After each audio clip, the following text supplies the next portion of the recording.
Hey, how's it going, YouTube? This is Email Los Angeles, and we have our very first podcast set up here. I'm excited because one of my true friends, closest friends, oldest friends from middle school, it's going to be Kevin.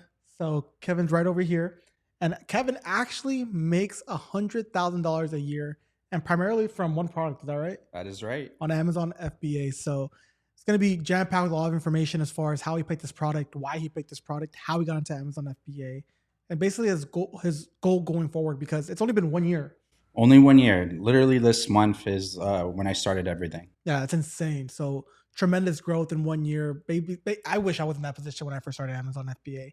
But obviously, this interview is not about me. So Kevin, take the mic. Let the people know who you are and how you even got started with Amazon FBA. Yeah, like Emmanuel said, I'm one of his oldest friends. So thank you so much for having me. Thank you for your guidance and help. That you've been there through and through. Every time I needed something, you answered the phone. So Fun fact. Me and Kevin were actually voted best friends in middle school. that is true. That's insane. We were inseparable, so Yeah. we had a really good relationship. But So I very just long friend. want to thank you for that. You've been super helpful through the process. But yeah, I've always wanted to get into Amazon. It took me a long time to say fuck it, like I'm gonna do this. And the reason why I said fuck it was I got placed on a PIP at work. I do sales, and it was a stupid reason. And to me, it was just a slap in the face. And after that, I never wanted to What is be PIP? told performance improvement plan. So if you don't, get your sales up or you don't do X, Y, Z, they're gonna cut you loose. And my sales were good. It was just a hindered relationship with a sales manager that we just didn't see eye to eye, and it was a slap to my face. So I said, you know what, I have X amount of dollars, and I'm gonna go for it because I don't want to feel this way ever again, and I don't want to live in this rat race in a sense, and I want to have my own boss and time and do the things that I actually want to do. Yeah, definitely. So I mean, there's definitely a lot of different things as far as side hustles are concerned. Like why Amazon FBA though? Uh, I saw it being the future, and Emmanuel was doing it at the time. He was in it at least 3 years, and I seen the results. I see the things he's been doing. I was like, all right, cool. Like, I have some guidance. Even prior, I was gonna do something with an old boss a year ago, and it just fell through. Like, we just never said, let's do it. Let's actually go forward. We got samples and everything, but we just never said like, all right, send it. But yeah. Okay. So walk me through that first step as far as you starting Amazon FBA. Obviously, product research is a main component of it. How did you choose your product? And if you're comfortable going ahead and saying it, more power to you. But how did you decide on the product that you're going ahead and selling? Yeah, so I decided I was using Jungle Scout. That was the biggest resource. Every single night, I was just researching every most random product that I thought about, seeing the profit margins, how many people are selling it, the results, the reviews. I took a really deep dive, and I decided on two products. One is my bestseller, and one that's not currently live anymore. So there's definitely, it's a hit or miss type of situation, but you really just need to take that chance and risk to get to where we're at in a sense. Yeah. So that failed product, why did it fail? What was the product? It was a gender reveal cannon with confetti, and the biggest issue I had overcoming was shipping because it was considered a dangerous good. I did not know about this prior of making it. Emmanuel said it was like, I'm gonna let you, take the risk, but I don't think this is a good product. And I thought it was a really good profit margin. Thought it was going to be great, but after realizing it, the market is saturated. We couldn't really tell the difference, and it was price point battle, which one's cheapest, and ad spend as well. So once you considered all that stuff, the profit margins weren't fully there. Yeah, yeah, definitely. And I use saturation too. Like you mentioned saturation. I feel like a lot of products on Amazon FBA are fully saturated. Like there's so much competition, especially this year. I feel like a lot of Chinese sellers. I don't know if that's the right term to go ahead and use Chinese sellers, but been a lot of sellers from China going ahead and listing on Amazon FBA and kind of doing different type of black hat tactics to Mhm. do that. But no, that's great. I mean, you're open enough to say that not everything succeeded, but talk about that one product that did succeed. I mean, has that always throughout this last year, has that always been your bestseller or? It always has, and what's crazy is the first month I did almost 25,000 in revenue off that product, Wow. and I'm going to contribute that to Emmanuel helping me with my PPC. Getting started, the full profit margin wasn't fully there; it was Mhm. slim to none. But you expect that for a brand new product. You're going to spend the money to build it up and get to where you want to be. And now it's almost tripled where from where I first started. Yeah, and I remember helping out Kevin throughout that whole process.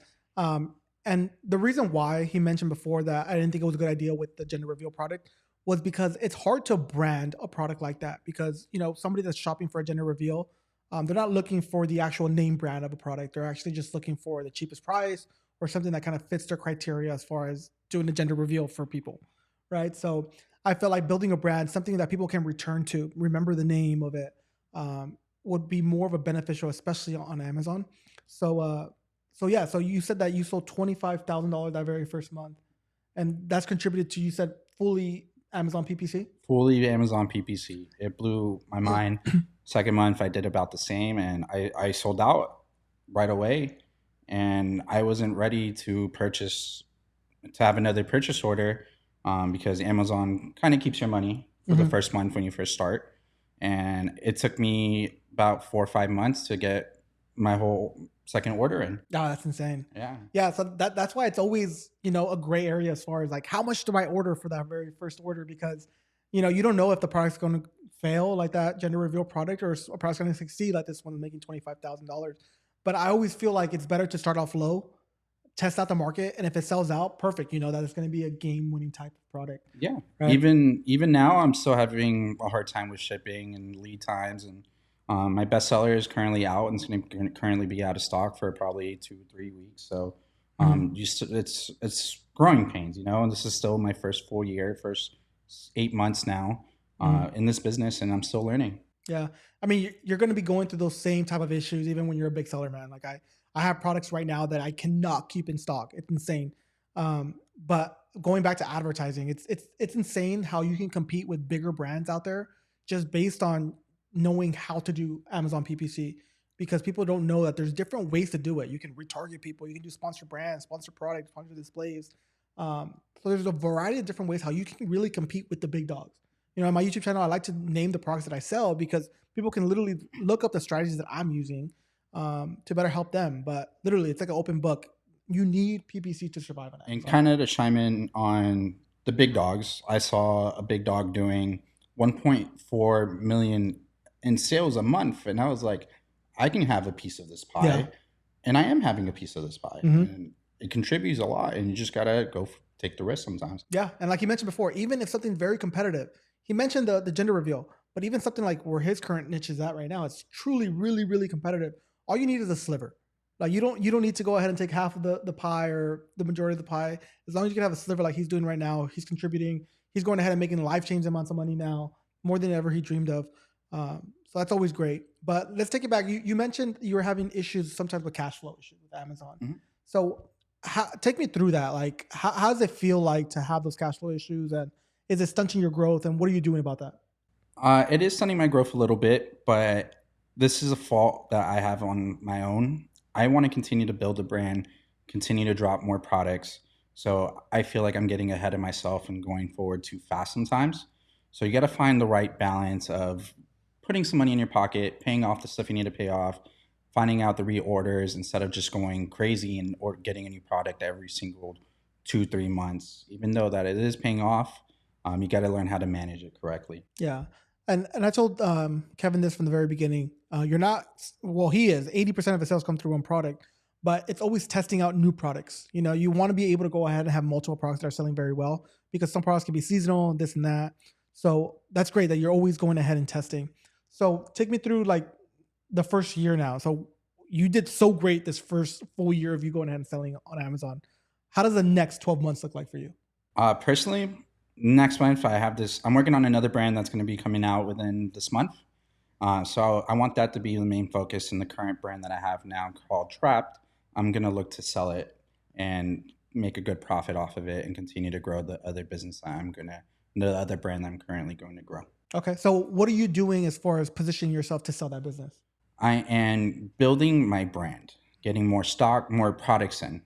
This is kind of the fault as well that I kind of talked about, but I'm building the brand to have more revenue streams to make the brand look more appealing.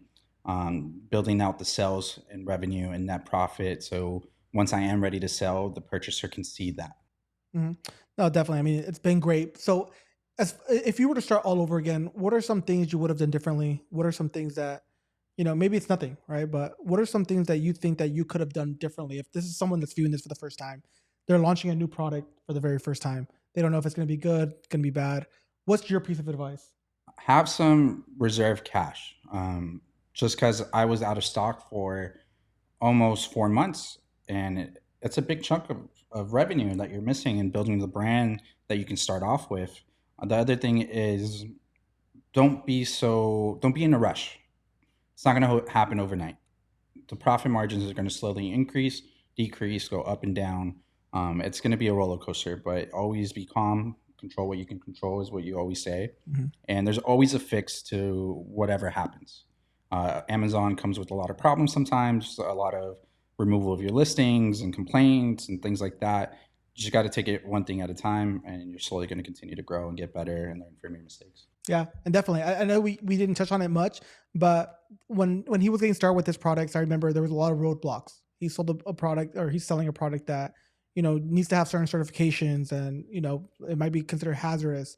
And I always told him, the more roadblocks there are, the better it's going to be for you, because at that first roadblock, some people are going to quit. The second roadblock, more people are going to quit. That third roadblock, they're going to forget all about this type of business. So I think having going into a niche that you might not think is, like a battery or electronics, something like that, where people tell you to stay away from. Um, Whatever your interest is, go ahead and still do it, regardless of all those different types of roadblocks you might be facing. Because again, the more roadblocks you go ahead and have, the easier I feel like it's going to be with Amazon FBA. Yeah. And even with the removal of listings and roadblocks and things like that, I was freaking out. And all it took was a message to my supplier, and he was like, "Yeah, I always had this. You should just ask for it from the beginning." And after, I was like, "Oh my god, it was that easy," and it was fixed the next day. Yeah, definitely. So again, I think this was short, sweet, especially as a new seller, being in Amazon FBA for 12 months and having the success he has. Uh, is not usual, right? So I would want to go ahead and pat Kevin on the back for that, because it's all him. Obviously, he went ahead and said that part of it's because of me, but he's the one that decided to go ahead and take that leap of faith, and I'm always here to go ahead and help. So I just want you to go ahead and know that as well. But any final things? How can people find you if they want to go ahead and follow you and follow your day to day? Yeah, I'd want to give a special shout out to Roy, Emmanuel's friend and our friend here too. He's been a very vocal point in the last 3 months, helping me with my PPC. Um, I still work a 9 to 5. It's something that I kind of want to do because I make good money there, Mhm. and he's taken a lot of relief off me to help me grow this business as well. But you can find me at KJ Mueller 43 on Instagram. I'm always there supporting Emmanuel as well, so you can see me on his comments or likes. So just give me a follow. Yeah, so definitely. So we talked about going ahead and selling your business as well. So I'll go ahead and link a video right up there talking about different forms of how I purchased and how I went ahead and acquired a business from somebody else as well. So if you guys are interested in selling your business, go ahead and check out that video up there. But until next time, guys, peace.